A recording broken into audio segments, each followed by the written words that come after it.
Assalamualaikum warahmatullahi wabarakatuh. Perkenalkan, nama saya Hairunisa dari jurusan Pendidikan Bahasa Inggris kelas D 2019. Pada video kali ini saya akan menjelaskan tentang psikologi perkembangan anak. Sebelum itu, apa sih yang dimaksud dengan psikologi perkembangan anak? Psikologi perkembangan anak ialah ilmu pengetahuan yang mempelajari tentang perubahan perkembangan pada bayi, anak, dan remaja. Ilmu ini menganalisa tentang perkembangan anak secara keseluruhan, mulai dari pertumbuhan, perkembangan motorik atau gerak, perkembangan kognitif atau otak, sampai dengan pembentukan kepribadian dan identitas anak. Pada materi psikologi perkembangan anak, saya akan menjelaskan menurut teori Erik Erikson pada tahun 1902 sampai 1994. Sebelum itu, saya akan sedikit memaparkan tentang biografi beliau. Nah, jadi Erik Erikson ini adalah seorang psikolog Jerman yang terkenal dengan teori tentang 8 tahap perkembangan pada manusia. Nah, Erik Erikson menjadi terkenal karena upayanya dalam mengembangkan teori tentang tahap perkembangan manusia yang dirintis oleh Sigmund Freud.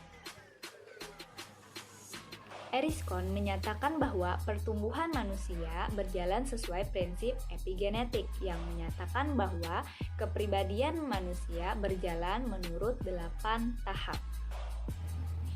Perkembangan manusia dari tahap satu ke tahap berikutnya ditentukan oleh keberhasilan atau ketidakberhasilan dalam menempuh tahap sebelumnya. Berdasarkan teori Erik Erikson 1902 sampai 1994, beliau menyatakan bahwa ada 8 tahap perkembangan pada manusia. Nah, pada video ini saya hanya menjelaskan 5 tahap dari 8 tahap tersebut. Yang pertama itu ada pada fase bayi, yaitu trust versus mistrust. Kepercayaan versus ketidakpercayaan. Nah, ini pada usia anak 0 hingga 18 bulan. Pada tahap ini, bayi sudah mulai terbentuk rasa percaya terhadap seseorang, baik itu orang tuanya maupun pengasuhnya ataupun perawat yang merawatnya. Apabila kebutuhan anak cukup terpenuhi oleh orang tua ataupun pengasuhnya seperti makanan ataupun kasih sayang, nah maka sang anak akan merasakan keamanan dan kepercayaan. Nah, akan tetapi jika orang tua atau pengasuh tidak dapat merespon kebutuhan si anak, maka si anak bisa menjadi seseorang yang tidak merasa aman dan tidak bisa percaya kepada orang lain. Fase yang kedua yaitu pada fase anak-anak, otonomi versus shame and home. Ini pada umur 18 bulan sampai dengan 3 tahun. Kemampuan anak pada tahap ini sudah mulai berkembang, sudah mulai mencoba melakukan beberapa hal dan mandiri dalam tugas tumbuh kembang, seperti dalam hal motorik kasar dan halus. Contohnya seperti makan sendiri, berjalan, berjinjit, berbicara, dan lain-lain. Anak sudah mulai memiliki rasa malu dan keraguan dalam hal berbuat. Seringkali si anak meminta pertolongan ataupun persetujuan dari orang tuanya. Kepercayaan yang diberikan orang tua untuk memberikannya kesempatan bereksplorasi sendiri dengan di bawah bimbingan akan membentuk anak menjadi pribadi yang mandiri serta percaya diri.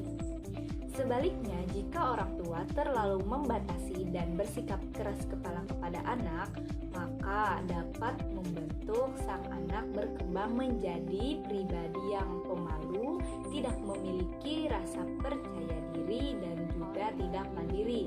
Kemudian sang anak akan menjadi lemah dan tidak kompeten dalam melakukan sesuatu. Dia itu selalu merasa ragu dan ragu-ragu terhadap kemampuan dirinya sendiri.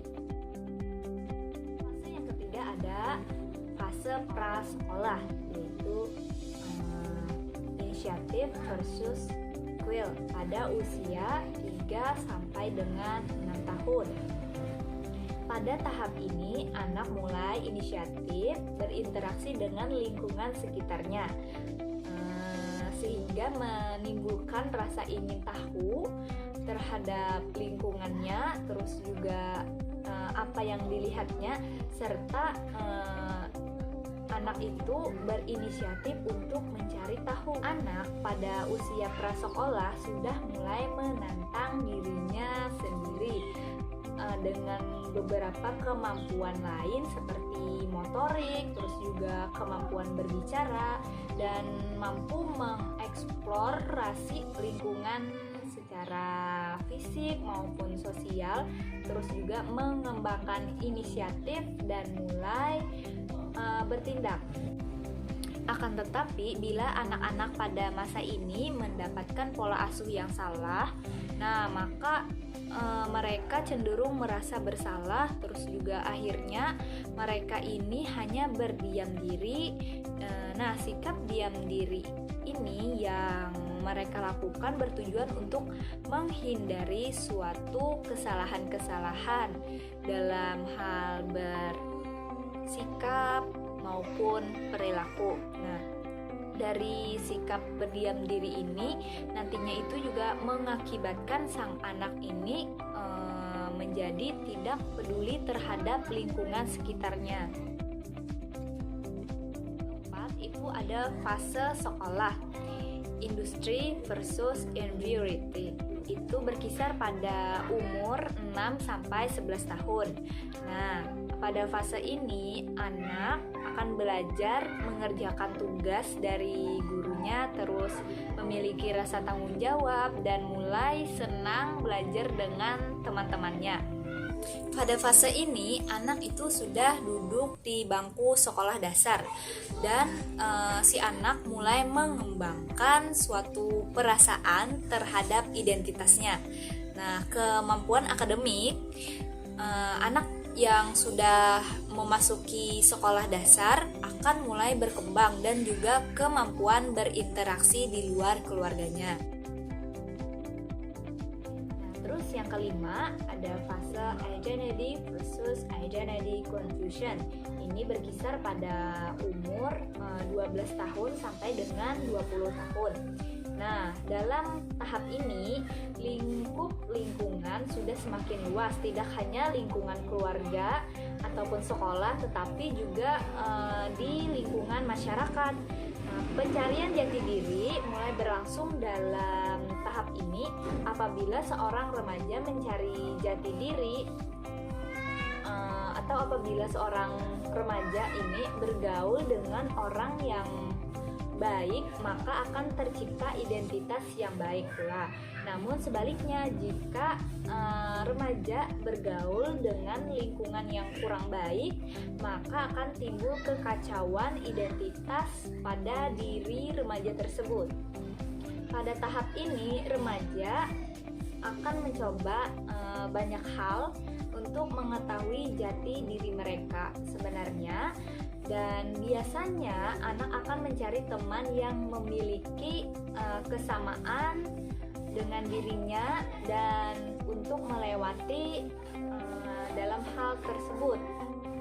Jika anak dapat menjalani berbagai peran baru yang positif dan dukungan dari orang tua, maka identitas yang positif juga akan tercapai.